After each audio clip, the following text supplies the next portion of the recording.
responding to COVID, managing COVID, recovering from COVID, and then New York's revitalization post-COVID, right? Places talk about reopening. States talk about reopening. New York has a higher standard. We don't want to just reopen. We want to be better than we were before. We want to reimagine New York, reinvent New York, rebuild New York. Take this as a moment of opportunity to grow. Don't just go back to where you were. It's not about, that's not what life is about, going backwards. Life is about going forward. How do you take this as a moment for progress? And that's our goal. As we discussed last week, we are reopening the valve. That's what governors do, Sandy and Randy. I'm in the valve turning business. What does a governor do? He turns valves. We watch the positivity rate. We watch the hospitalization rate. We watch the vaccination rate. As those numbers change, we then calibrate our reopening of economic activity, social activity, et cetera, and that's what we've been doing. Even while we're doing that, we continue to watch the numbers every day. Just the way every play, you watch what happens and then you adjust. We make a decision, we adjust, but then we watch what happens and we adjust to the current circumstances. Today we have all really good news for New York. Overall statewide positivity is 1.4%. That is the lowest since October 28th. And that is a very big deal for us. October 28th means before November, obviously, and well before what we called the holiday surge. If you remember, Thanksgiving started the holiday season, and we warned New Yorkers, be careful about the holiday season, more socialization, more activity, you're going to start to visit people, and it's going to go up, and the infection rate went up. We're back to October 28th on the one-day average, 1.4%. So that is really great news. The hospitalization rate is 2,400, and that is lowest since November 21. People in ICU, lowest since November 24th. Intubations, lowest since December 2nd. So really great news all along. And that is congratulations to New Yorkers. You know who determines that day to day? New Yorkers. It is a function of the collective. It's the behavior of the collective. Statewide deaths, which to me is always the most important number on the charts, 31. It is much lower than it has been. But for people who say, well, this is over, this is a creation of the media, this is a creation of the politicians, 31 people died yesterday. So it's not over. 31 people died because of COVID. But positivity, in January, we're at 7.9%. Now we're down to 1.7 on the 7-day average. Hospitalizations, 8,900 in January, post-holiday surge. We're now down to 2,600. Positivity across the state. And I talk about this all the time, but I want people to ask themselves, why is there a variance in positivity across the state? Same state, same governor, same health commissioner, same message, same briefing. Why is there such a variance in the positivity rate across the state? There's only one answer. Because it is the behavior of that community that is determining the positivity rate. It's the actions of the individual and the actions of that community. And some communities take more precautions, get more vaccines, and some communities don't. So you go from a high, Western New York, 3.1. You go to a low in the southern tier, abutting Western New York, 0.7. How do you explain that?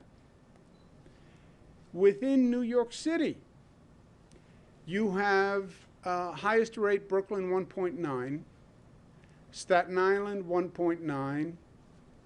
Brooklyn is technically higher, but Staten Island has been right there, number one, number two. Manhattan 0.9. How do you explain Manhattan at half the positivity rate of the outer boroughs? How? Density? Manhattan is more dense, more people on mass transit. It is the behavior of the community. COVID recovery, what's the best thing we can do? Vaccinate. Vaccinate New Yorkers. We're doing very well with that. 16 million shots in arms. We are at 58% of the eligible population, not of the total population, of the eligible population. You're only eligible at 18 plus. So we are at 58% of that population. 45% of eligible people have been fully vaccinated. Those numbers are very good, and they exceed the national average. But we must continue to vaccinate. And we're seeing the numbers slow on vaccination. And if there's one dial that gives me pause, it is the number of people coming in to get vaccinated has dropped, despite the fact that it is now much easier to get vaccinated. You don't have to make an appointment. It's walk-in. Everybody is eligible. We have one of the most extensive distribution sites in the United States of America. You go to one of our mass vaccination sites, people will tell you, not because I say it, it was a good experience, it was well run, I was in, I was out, it was organized, but we're seeing a drop-off. I call them two groups, the youthful and the doubtful. Youthful, because in truth they have been less of an emphasis all through this. They have not been eligible as soon as the older people were eligible. They just were eligible a few weeks ago.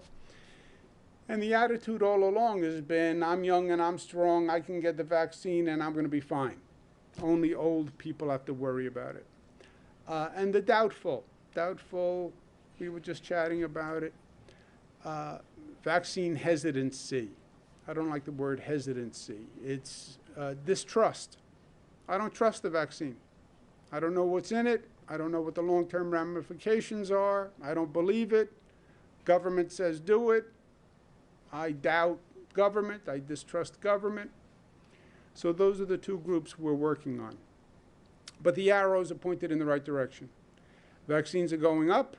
Positivity is going down.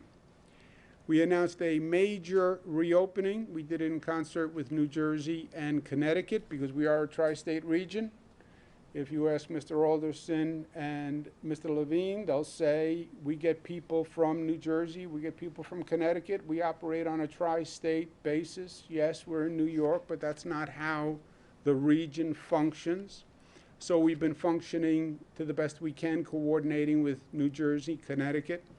And we have dramatically lifted capacity, basically to the CDC social distancing guidelines. That's really the capacity restriction that remains, the 6 feet social distancing. Broadway tickets go on sale today at 100% capacity for theaters. The shows open September 14th. That's a function of how Broadway operates, obviously. They have to have a play to put on, and they're in the process of doing that, but the tickets go on sale tomorrow. But let's talk baseball. The crowd makes the game, Ty Cobb. And everybody will tell you that it's a different experience with the crowd. And I think Mr. Alderson and Mr. Levine can expand, but the crowd energizes. the crowd brings the rhythm. The crowd brings the dynamic into the stadium, right? So much of sports, they talk about momentum. And the crowd is part of that momentum. They build it, you know. And great teams will say that one of their greatest assets are their fan base. And when the fans are with them and the fans are cheering, it's a totally different feeling. And it gets your energy up and it gets your adrenaline up. So they're part of the game, especially a New York crowd. Because New Yorkers are not a shy crowd. You know, they don't sit there and clap politely. You know, they let you know that they're there. And they're in the game.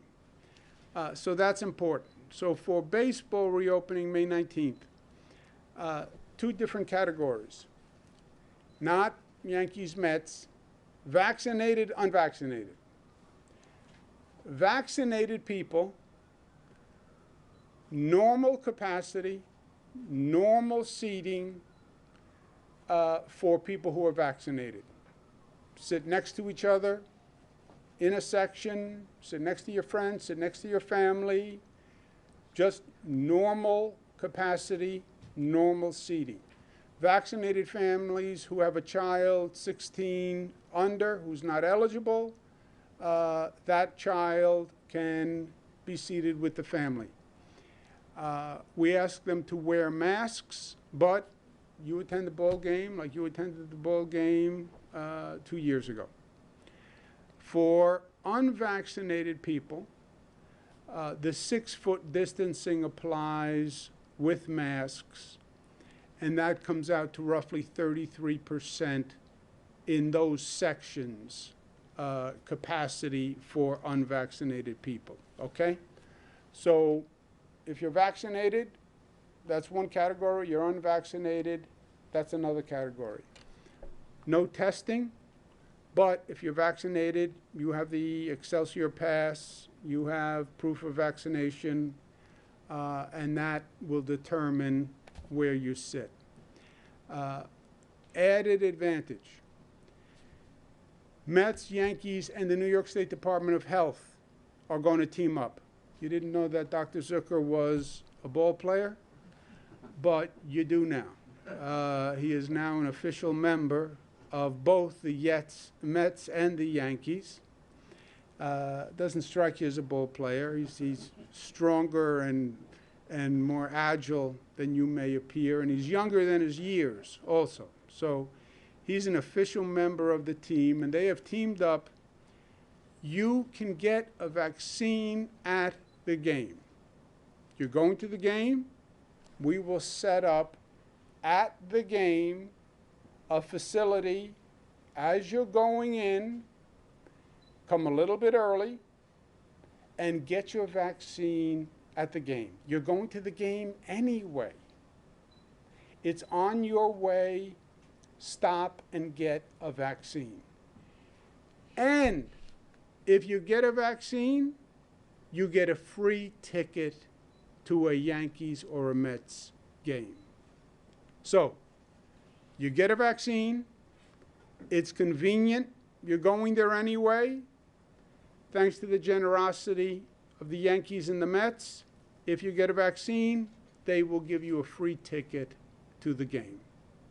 And next time you go to the game and you're vaccinated, you can enjoy the game sitting next to your friends, sitting next to your family, which to me is a big part of the enjoyment of the game. We call that a New York home run. It's smart. It recognizes the civic responsibility of all of us. It's generous, it's convenient, and it's another good, easy reason and reminder that we all have to get a vaccine. And why do we get a vaccine? Because at the end of the day, we're Yankees fans, we're Mets fans, but we're all on the same team on this one. We're all on the New York team. There's no I in team, they say. I get a vaccine to protect you, and you get a vaccine to protect me. And the way a team plays together, and you win together or you lose together, with this COVID, we either win together or we lose together. It is that simple. We, collective we, either get the vaccine as a society or we don't get the vaccine. There is no me here. It's about we, and we have to do it. And what New Yorkers have been great at through COVID, great, is acting as one, acting as a smart, unified group. I want to thank the Mets and the Yankees from the bottom of my heart. It's a pain in the neck for them to operate this, vaccinated and unvaccinated. The gentlemen who run the stadiums are here. It's not easy to do this. Nobody's done this before. Nobody's done any of this before, let's be honest. And I want to thank them for the generosity of offering a free ticket to the game. I want to thank them for allowing the vaccine center to be set up at the stadium. And I want to thank them for their cooperation. They didn't have to do it. It's not easy to do. But it's truly the New York spirit, and it is the team spirit. Again, I thank them for being here, and I thank them for their generosity, and I thank them for being New York tough. They say, you're tough. You New Yorkers, you're tough. Yeah, we are tough. We are. Don't deny it. But we're tough in a good way. Tough, when we say we're tough, it means we're smart, we're united, we're disciplined, and we're loving. That's how we got past COVID. And that's how we're going to continue to recover and reimagine and reinvent and rebuild after COVID. So thank you. With that, let me turn it over to Randy Levine first. Doesn't show any favoritism between the Yankees and the Mets. I'm not going there. Mr. Levine. Thank you, Governor. And I want to thank you very much and your team, Dr. Zucker and Rob, because right from the very beginning, last year, you were a leader in allowing us to come back and play, even though there were no fans, and you've been a leader in opening up the facility, all the stadiums for fans. I think you said it well. Fans make the game, and if anybody was watching the game last night at Yankee Stadium or saw it on television or listened to it on radio, that point was crystal clear. We were at capacity 10,850, and the building sounded like there were 50,000 people cheering, doing some other things from start to finish, and that's what it's all about.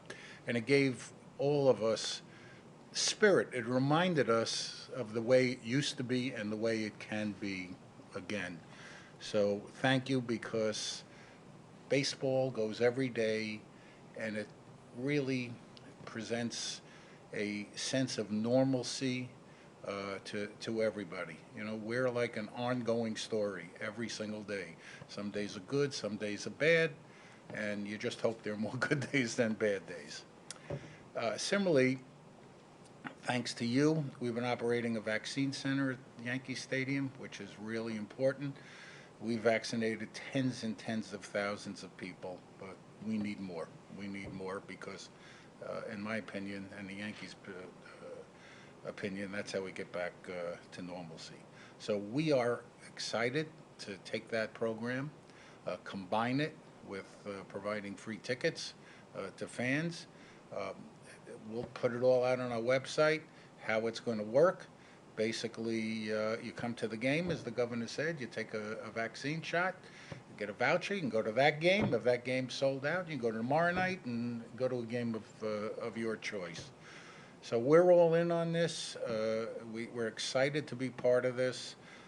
We're excited to have more and more fans in the building because that's what our players love it, we love it, and it gives New Yorkers a chance to get back to normal and think about things other than what they've been thinking about in the past. So on behalf of Al Steinbrenner, the whole Yankee organization, and the Steinbrenner family, thanks for your leadership. We're all in, and let's make this a great success. Thank you. Congratulations on how you've been playing, and thank the Steinbrenners for me. Mr. Sandy Alderson. Thank you, Sandy. Thank you, Governor. First of all, similarly, I would like to thank you and all of your staff, including Commissioner Zucker and Director Mujica, for all that you've done, not just with respect to baseball, but for public health throughout the state.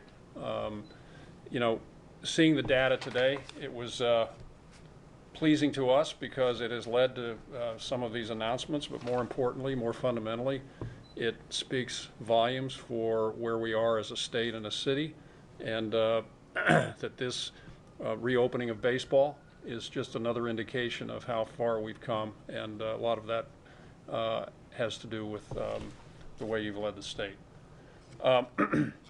As I said, we've been very pleased with the data. This has led to some new opportunities for us in terms of fans coming to the ballpark, but it's also fundamentally important to us as a community. I'm very proud of what the Yankees and the Mets have done together with Major League Baseball to support vaccinations and all things related to recovery. We are currently vaccinating at Citi Field approximately 2,000 individuals a day. We are in the process of opening a drive-through lane, which will add to our daily capacity. And we are reaching out through our community department to those groups that don't have immediate access or transportation to these sites. There's always more that we can do, but I'm very happy with you know, the efforts that all of baseball has made. I was in Syracuse last night for their home opener, and it reminds us that this is not just a New York City issue. This is statewide, it's national. Their ballpark has just been refurbished in part with funding provided by the state, and the sense of anticipation of that crowd going into the ballpark was really electric, and it reminds one that, and Randy said that fans are what make the game. Fans are also what make memories, and they make memories for players as well as themselves. And with this new opportunity for us, I think that we will get more families to the ballpark, we will have more kids in the ballpark, and we'll be returned to creating those memories that are so important and so part of our lives. I can remember going to my first Major League game when I was 9, Chicago White Sox against the Yankees, and you'll be happy to know that even then I rooted against the Yankees.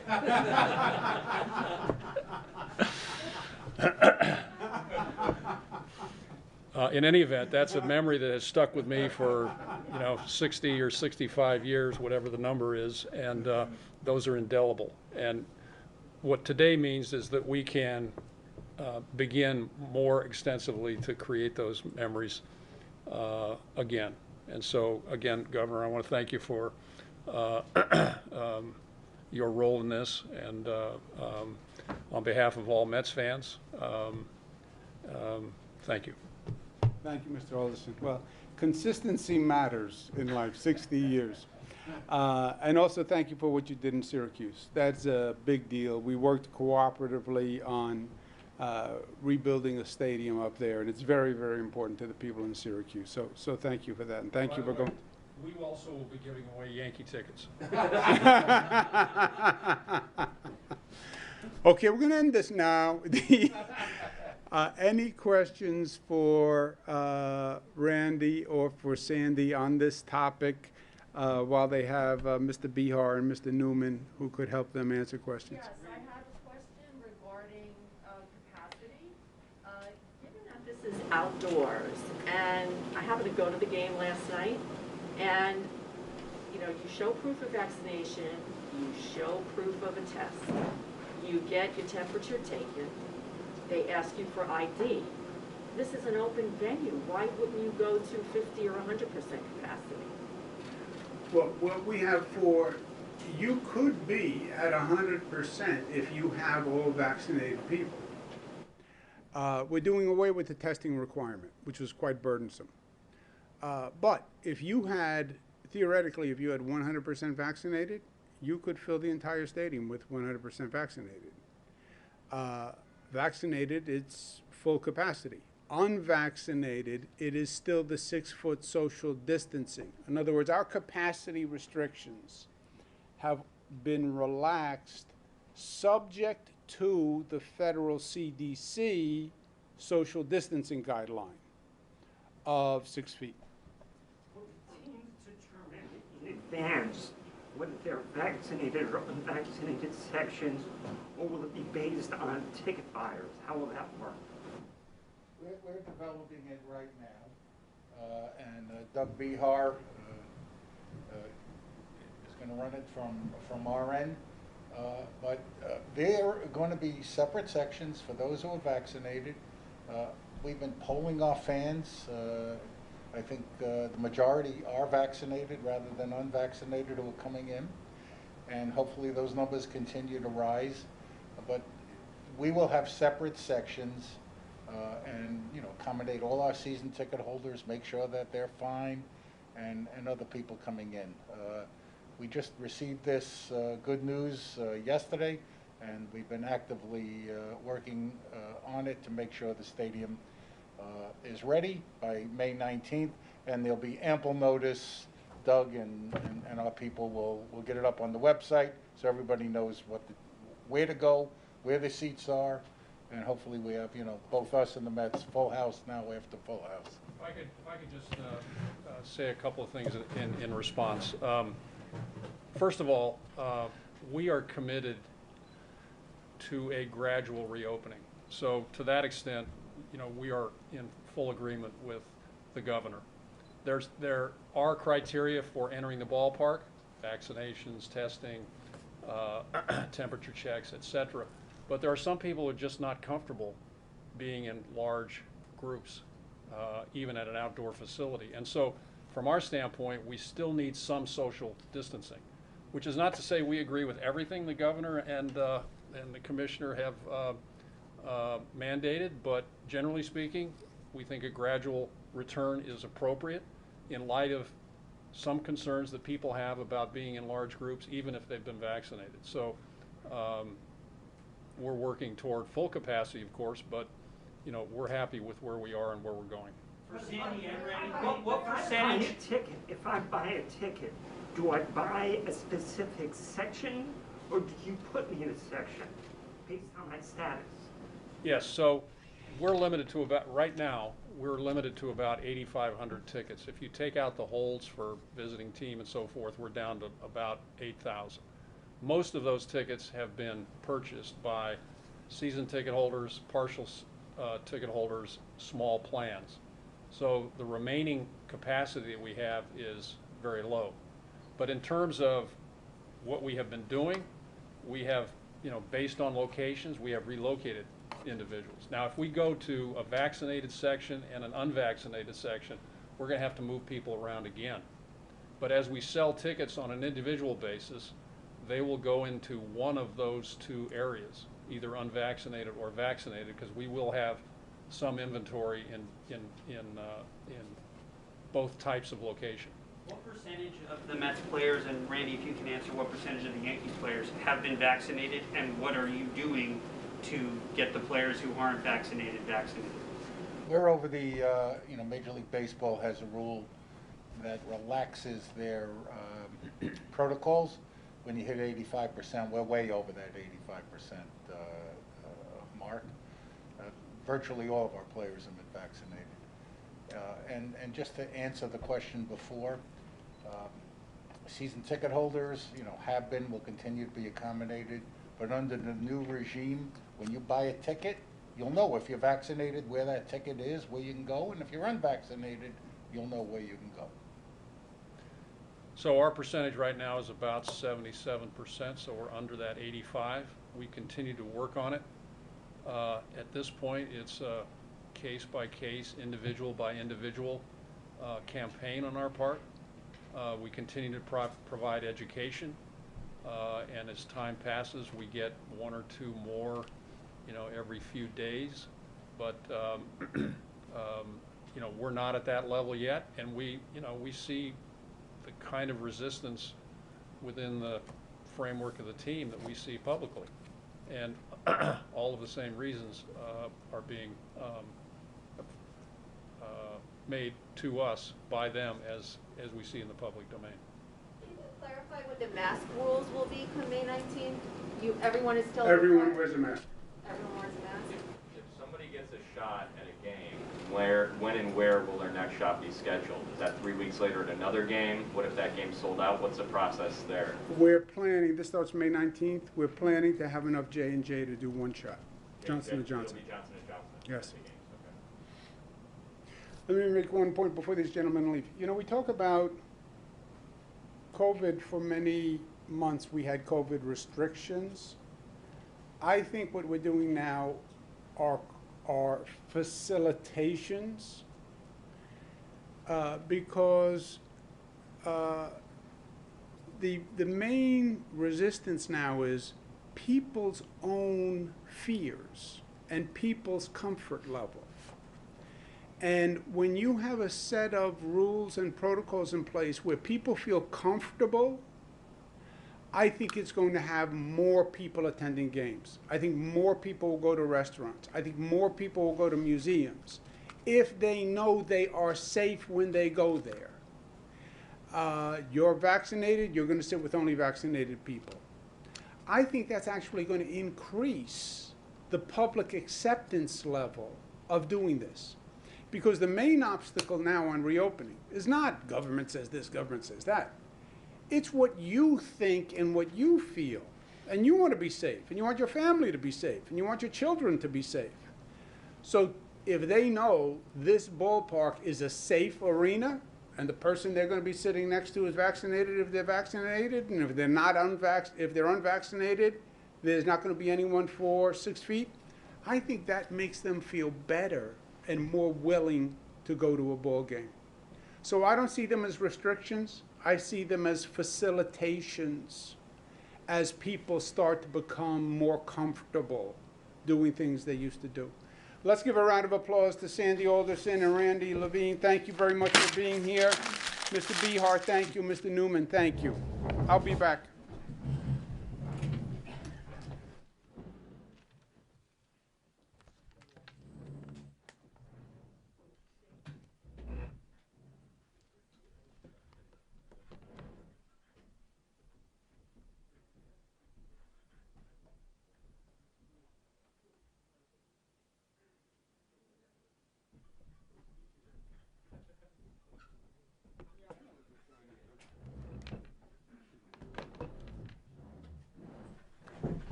Did you see that, Dr. Zucker?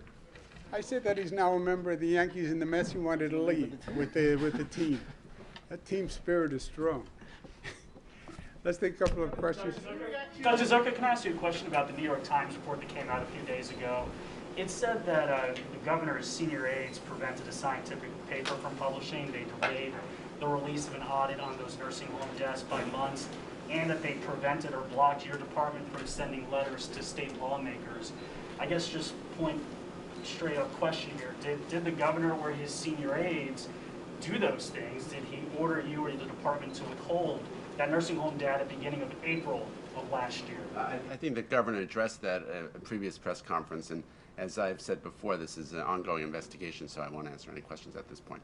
But when Congress, 6 Republicans have now asked the Senate Finance Committee to open an investigation into the whole nursing home scandal. Are you willing to testify in front of Congress or cooperate with any investigation?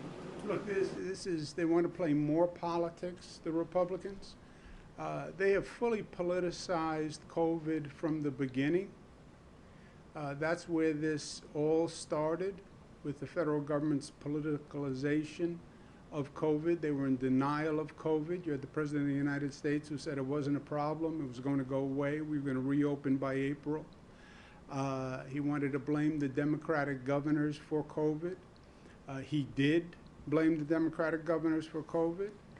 At the presidential conventions last year, I got up and condemned the federal government and the Republican Party for their lack of leadership on COVID. The president tweeted 31 times against me.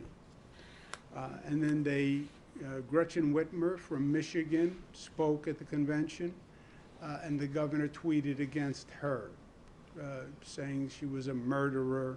Same thing with other Democratic governors. They then seized on nursing homes as an issue, because nursing homes were ground zero for COVID, for obvious reasons, all across the nation. And they've continued to politicize it, because they don't want to accept responsibility for what happened. They're still in denial. They're still pointing fingers. They've learned absolutely nothing.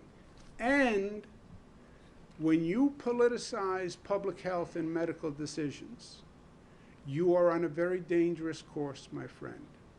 Because what you do is you chill medical decisions that are made in the best interest of public health when you put them through a political filter. And that's what this federal government did. It was never about public health. It was never about doctors and science. It was all spin and all politics, and it still is. With respect, Governor, you've been accused of doing the exact same thing, because you have said that the reason why you did not provide the data was because you feared that data would be used politically against you. So No. did you also... Don't tell me what I said. Okay.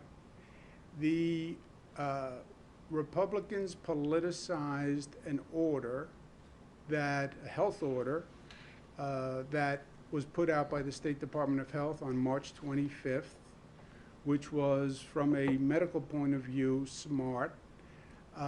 They wanted to blame nursing home deaths on that order. They then wanted to blame a report that clearly said how COVID got into nursing homes, had nothing to do with March 25th. They have taken every attempt to politicize it and blame Democratic states. They then not only politicized it, they tried to criminalize it. And the president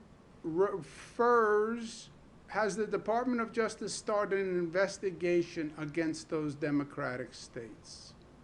How frightening is that? Not only do you politicize health decisions, you try to criminalize health decisions. That's not the United States of America. Mayor de Blasio is effectively canceling Columbus Day. Do you support that decision? What are your thoughts on it? Let me give you a shocker. Are you ready for a shocker? Please. I disagree with you. I know you're taken aback.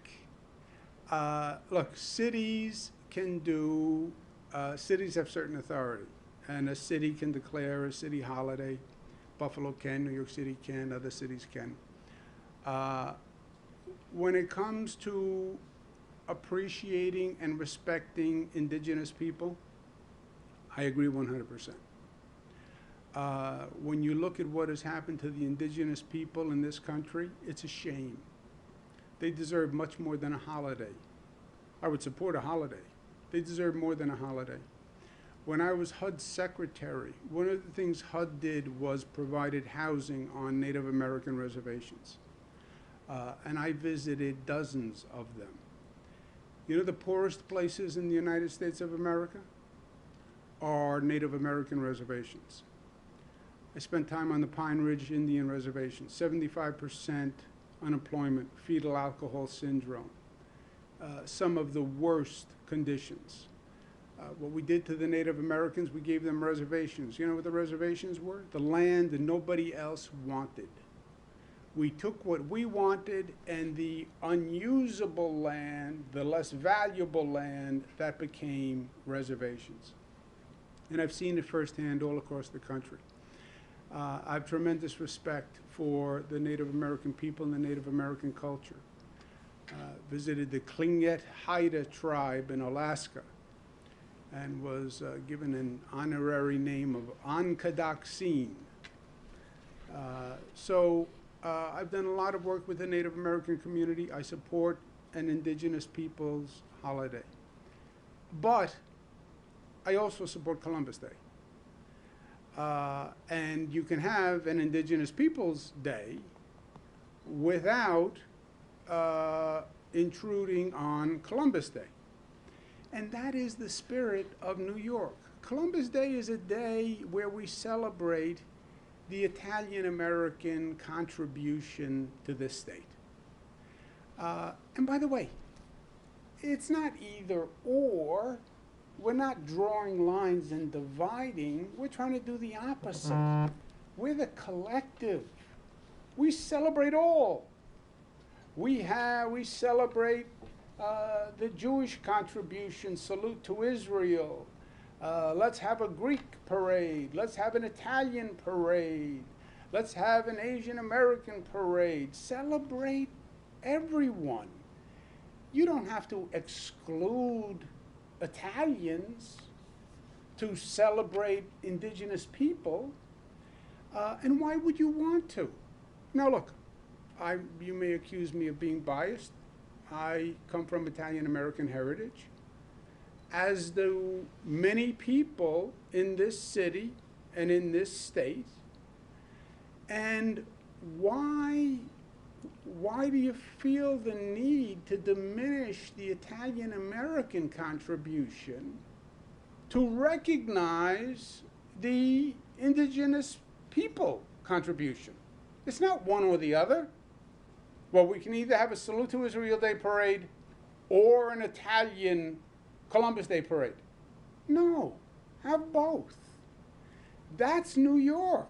That's celebrating diversity, celebrating immigration, celebrating us, celebrating the collective, celebrating the mosaic, celebrating the family. Why insult or diminish the Italian-American contribution? Why? There's no need.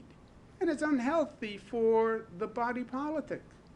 So I would support an Indigenous People Day, and I believe they should have more than a day. They should actually have the justice that they deserve. But Columbus Day is a state holiday, and Columbus Day will stay a state holiday. And I recognize and support the Italian-American contribution to this city and state, which is significant and should not be diminished. And I diminish no group's contribution to this city. And I welcome more groups and more new immigrants to be part of this state.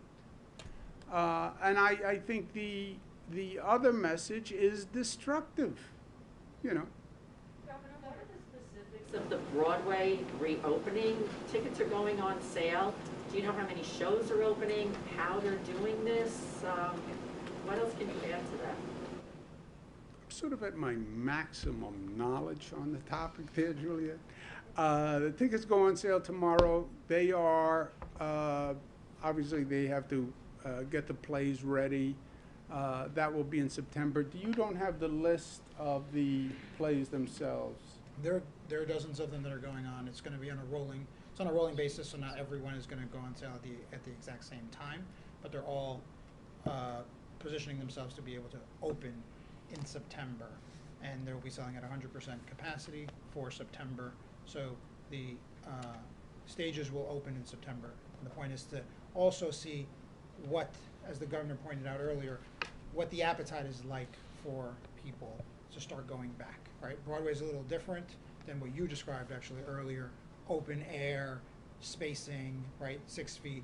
Broadway can't function that way. It's not economical for them to function with reduced capacity.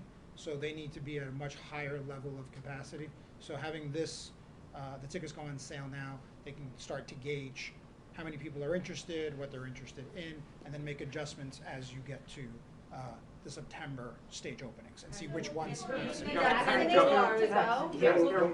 a second, please. Let's do this one at a time. That's indoors? Will you require all vaccinations for people all the time to go to the shows, or is there going to be separate seating for the unvaccinated? How's that going to work? It is different indoors than out.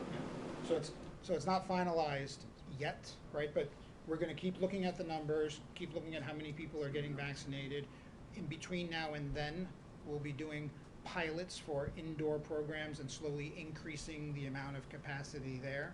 And then as you get to September, you can do it. But you can envision that there will be, vaccinations and/or testing, right, at that point to allow for that capacity. And again, as the governor pointed out, the question is, will people feel comfortable sitting right next to another individual without knowing their vaccination status?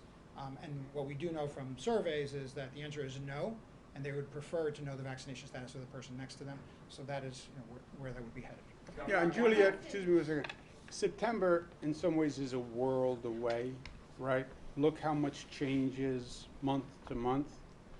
I think Rob's point is very well taken, and I'd like you to think about the point.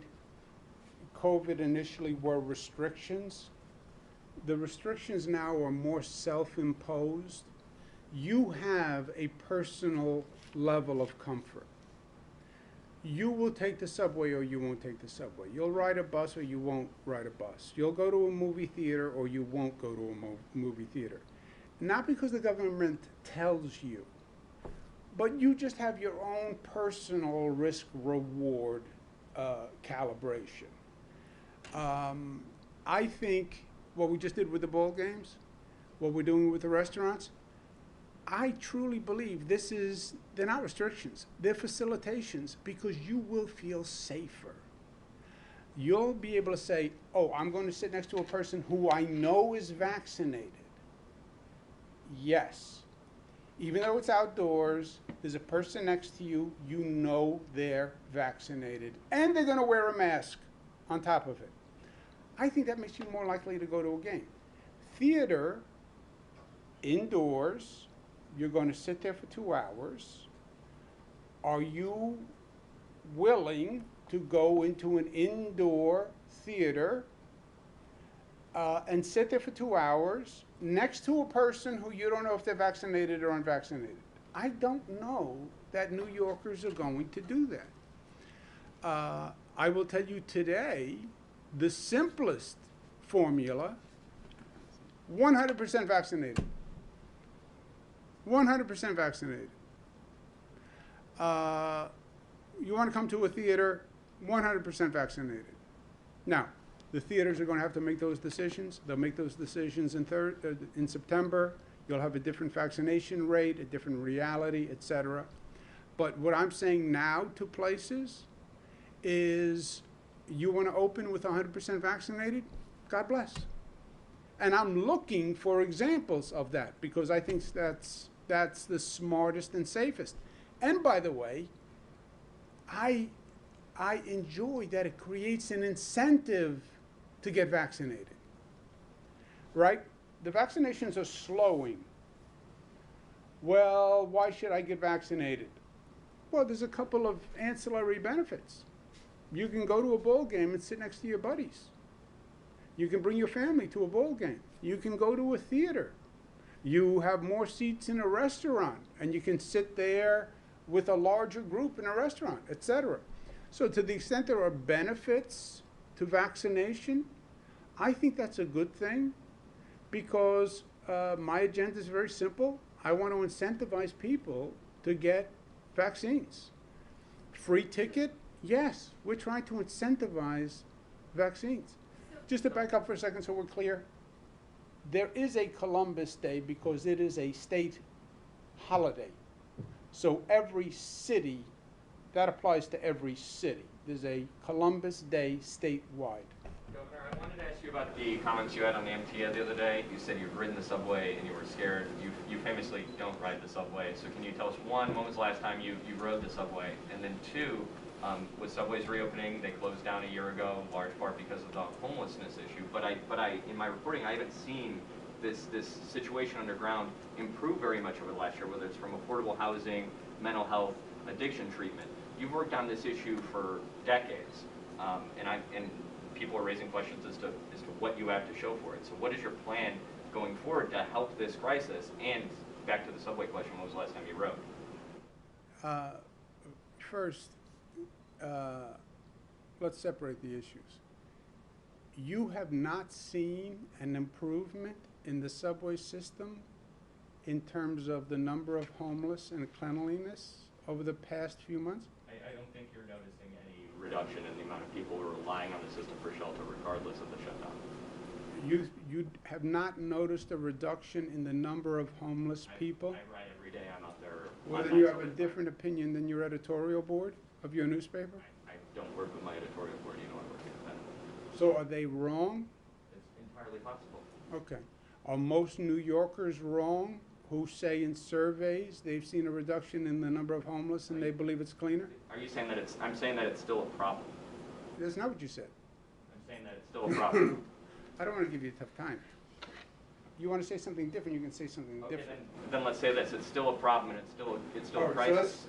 let's start over again. There has been a reduction in the number of homeless in subways. The subways are cleaner than ever before. Okay, so now, new point. Homeless in the subways is still a problem. Yes, I agree.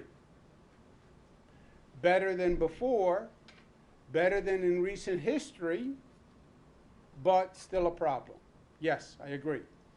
And the fear is now, when you go to 24 hours, the time when the subway was stopped was an opportunity for interventions where NYPD and social workers reached out to the homeless and brought them from the subways to shelters and to social services. NYPD stopped doing that outreach amid the budget cuts last summer.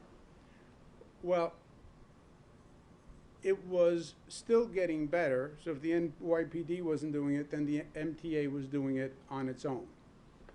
But my position is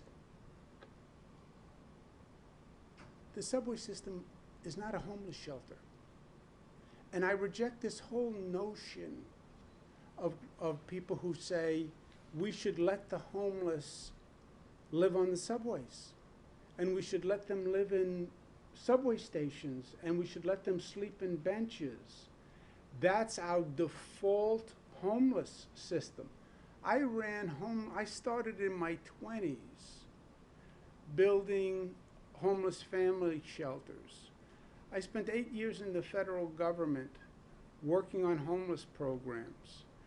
I started the Continuum of Care program, which still exists at HUD, through Republican administrations. Won the Harvard Kennedy School Award for innovations in government with the Continuum of Care. We know how to do this. This is not where we have to reinvent the wheel. People should not sleep in the subways. People should be in a safe shelter environment. People need incentives to leave the subway and support to leave the subway. That intervention, that assistance has to be provided. If you do nothing, they will stay in the subways. If the shelters are dangerous, then they're saying, I'd rather take my chances on a subway than go to the shelter. Then you have to improve the shelter system. But it's not that we don't know what to do. It hasn't been done, but we know what to do, right? Why hasn't it been done? You're the governor. You've been governor for 10 years.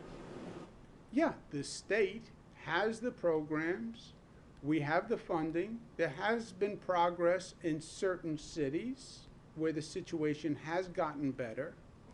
And the situation has gotten better in New York City and in the subway system. New Yorkers say that in surveys. I believe your editorial board said it. Most New Yorkers say it. It's cleaner and there have been less homeless. And that's a great success story. My point is, now that you're going to 24-hour service, don't lose that progress. It was not perfect. You're right. But it was better. and it showed that you can do it. We've gotten to a place, I'm a little bit older than you, just a couple of years. Where did we get to this point where the homeless are supposed to be sleeping on subways? It never happened. Never happened. We were talking about the subways in the quote-unquote old days. You rode the subways in the 70s. They were dangerous. There were chain snatchers. There were muggings. You had to be savvy. You were on the subway 10 o'clock at night. You know, you were on your own. You found that car where the police officer was in the car, and you sat in that car with that police officer, and you kept staring at that police officer. But you didn't have homeless in the subways the way you do now. When did this become okay? And when did we, the collective, decide that this was okay? It just happened over time. People sort of gave up. This is how we treat people? They sleep in a subway station and we say, okay, that's okay? No, I don't accept it. I don't accept it. Well, what do? Run safe shelters. Run safe shelters. What do the people say to you when you go up to them in the subway system? What do they say to me? What do they say to the outreach worker? I don't want to go to a shelter. Shelters are dangerous. I'd rather sleep here on a bench. It's safer than the shelter system. That's what they say. You hear it all the time. Run a safe shelter system. I did it in the federal government, visited every state in the United States, and reviewed their shelter system. It is entirely doable. It has to be done, but it's entirely doable. And now in this snapshot on time where we just showed progress, we can't go back. What the MTA is saying is, we need the NYPD in the subways. I quoted a former police commissioner, the subways are the canary in the coal mine for crime. It starts in the subways first. It has. It did.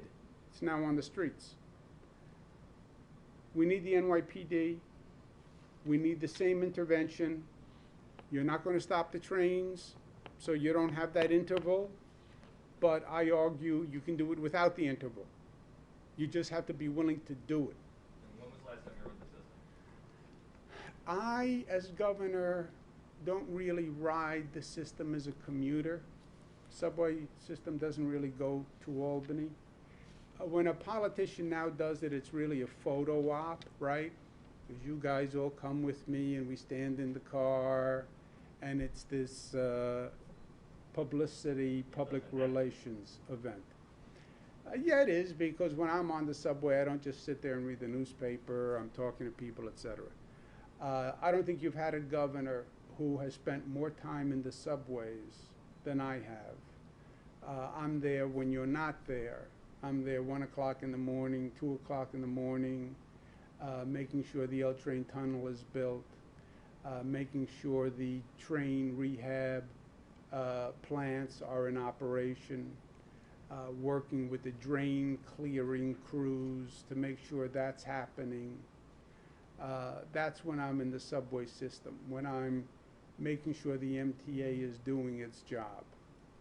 You can do the photo ops with someone else. Governor, can you talk about the legality of the seating, to go back to an earlier topic, the stadium seating? I mean, already on social media people are saying it's segregation. Can you talk about the process that you all went through to ensure that this is legal, and once we open Broadway, for instance, once we have possibly a similar sort of system indoors, what are you looking at regarding legality of this kind of separation of seating? Please. The legality are public health rules. It's not segregation. We have social distancing rules. We have requirements now in restaurants, etc., as to capacity.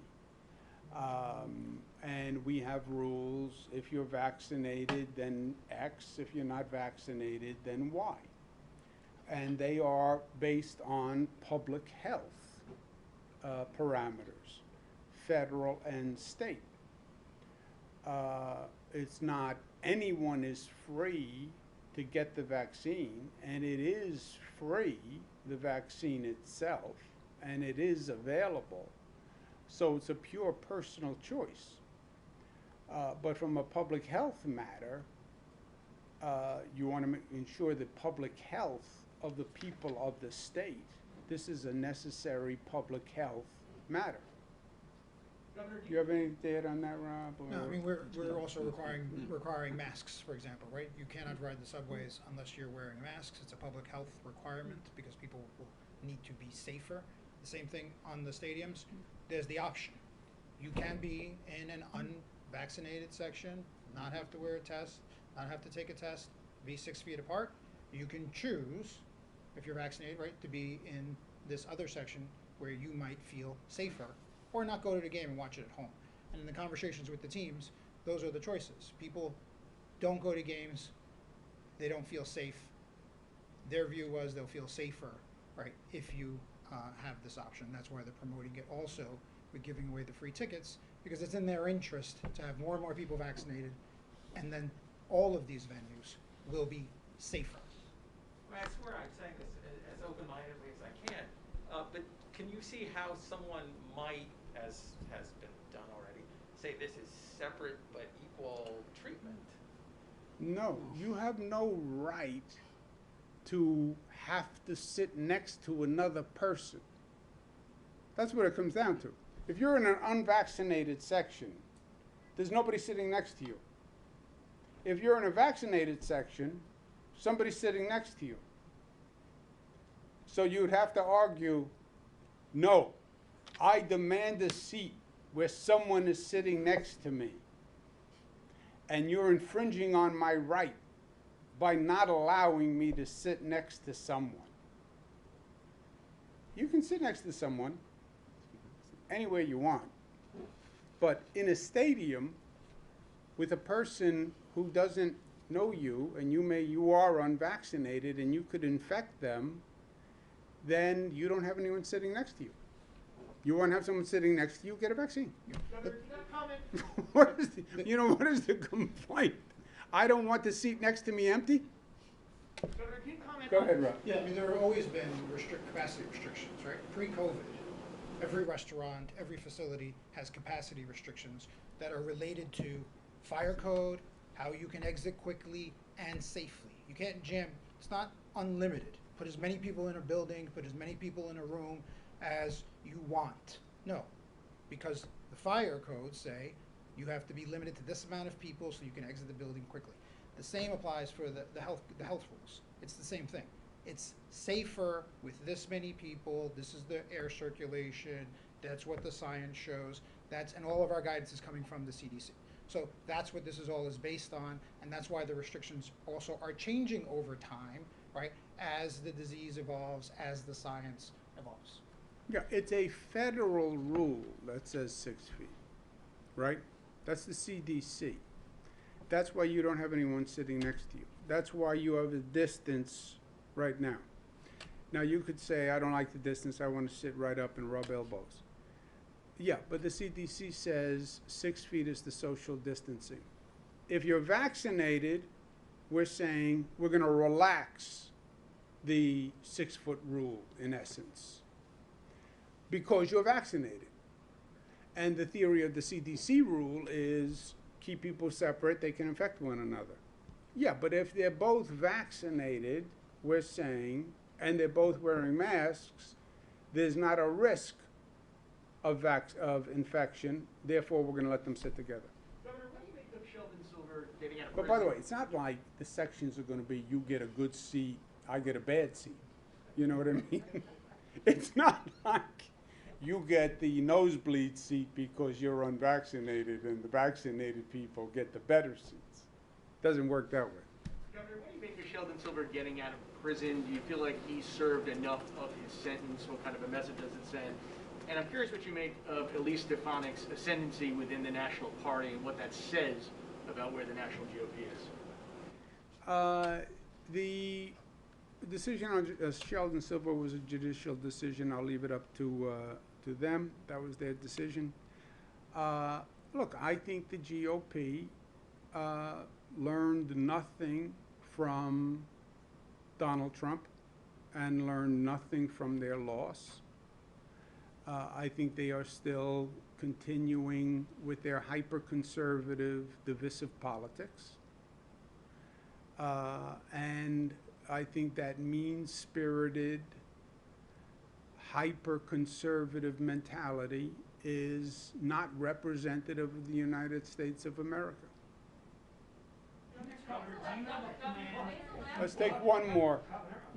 Let's take two more. Andrew and Pete, go ahead. Do you have a planned end date for either the Javits Center or any of the state-run sites? The reason I ask is that yesterday, President Biden said that FEMA would be moving towards downscaling or eliminating the mega sites given the drop in demand. Are you looking at that same reality with the Javits Center or any of the state-run sites, and when might that be? We are currently looking at a reduction in the demand for vaccines. That is concerning to me. We're at about 60% first shots, okay? 58. You want to say herd immunity, which some people say is unreachable, is 75, 80, 70. What's their last number for herd immunity? 70, 75. 70, 75. I'm not willing to give up. I'm not willing to give up. I talk about the two groups, the youthful, the doubtful.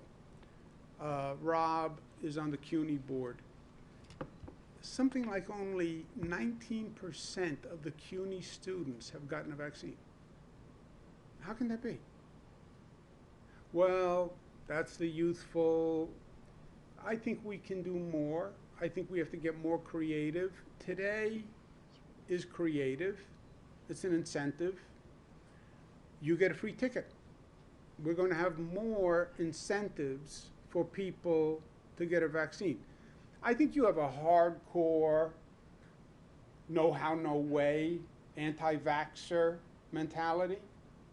But I think there are some people who still, I don't think it's really necessary, but I'm not really adamantly opposed. And I think we can still appeal to more. I think we have to do better. But aren't they more likely to go to their neighborhood pharmacy than to the Javits Center? That's what the White House is saying, that we've got to get it more into the communities. So are you looking at closing down the state Well, mass they're centers? saying something different, the feds. They're saying we want to have it community-based. In this state, we already have it community-based. We have both. We had probably the most extensive network in the country. We had the mass vaccination sites, which are the highest throughput. And by the way, everybody who went to Javits, not everybody, one of my family members didn't like it, but most people who went to Javits said it was a great experience. And that is the highest throughput at those mass vaccination sites.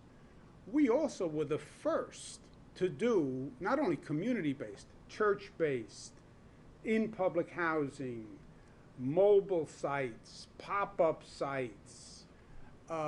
We've done that exhaustively, and we will continue to do that. The FQHCs, the private doctors.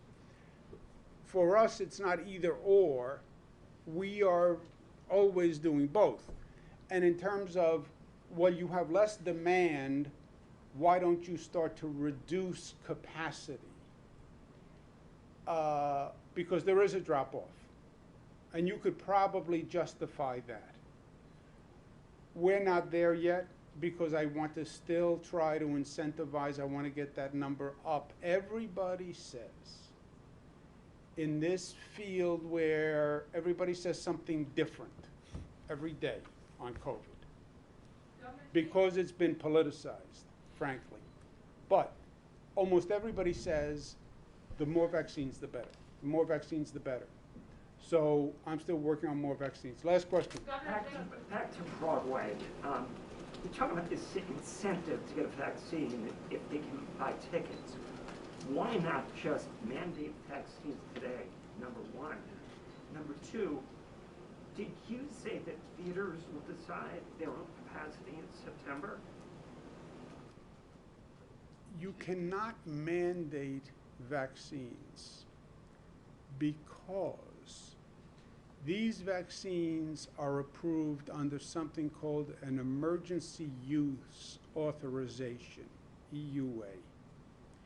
And by law, you can't mandate a vaccine approved under an emergency use authorization. So you can't say, for example, college students must have a vaccine. You cannot mandate a vaccine under an EUA. You can mandate measles, which had a full approval, et cetera, but you can't mandate these vaccines, which are still all under emergency use authorization. On Broadway, I said September is a long way away, and they will have to make a market decision because they need a high capacity. So see where we are in September, and then they'll have a range of options. My option that I like is 100% vaccines.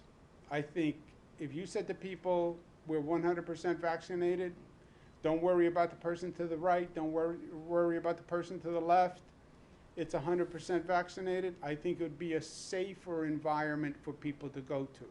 Now, is that feasible from a market point of view? I have no idea. And you won't have an idea until September. And that's a decision they're going to have to make when they get closer to September. So the theater could mandate, but you could not. Is that what you're saying?